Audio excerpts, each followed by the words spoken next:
Let's dive into tip number 10 of our 100 Tips for Editors series. This one is a game changer for making your dialogue scenes feel incredibly natural and professional. We're talking about the J-cut. So, what exactly is a J-cut? Simple. It's when the audio from the next clip starts playing before you see the video for that clip. Imagine the letter J. The audio hook at the bottom comes in first, then the main vertical line of the video follows. You hear them before you see them. This technique is everywhere in movies and high-end productions, and for a good reason. Why is it so powerful? Because it mimics how we naturally experience conversations. Think about it. When you're talking to someone, you often start formulating your response while they're still finishing their sentence. You anticipate what's next. The J-cut creates that same sense of anticipation and flow for the viewer.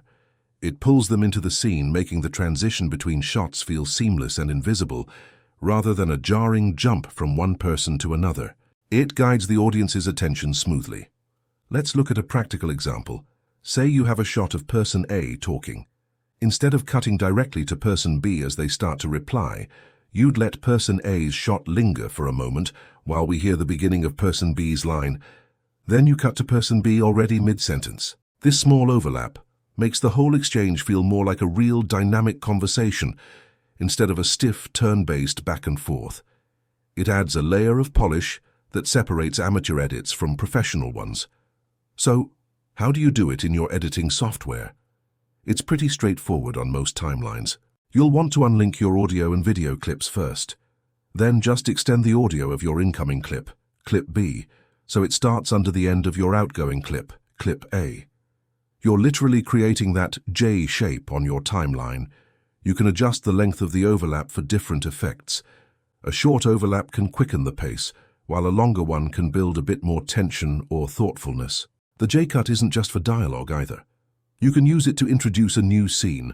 Imagine you're showing a quiet, reflective shot, and you start hearing the sounds of a bustling city street a second or two before you cut to the city visual.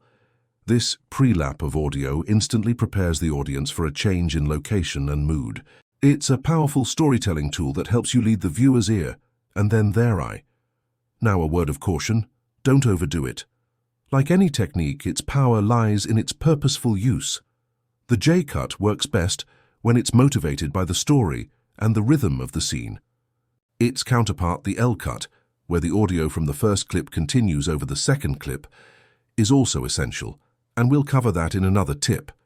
Using both J-cuts and L-cuts together is what truly creates that fluid, cinematic feel. So, your homework is to go into your next project and consciously look for places to use J-cuts. Experiment with them in your dialogue scenes and see how much more organic and engaging they feel. It's a small change in your workflow that will make a massive difference in the quality of your final product. Give it a try and let me know how it goes in the comments. That's it for tip number 10. I hope you found that helpful. If you did, a thumbs up would be amazing.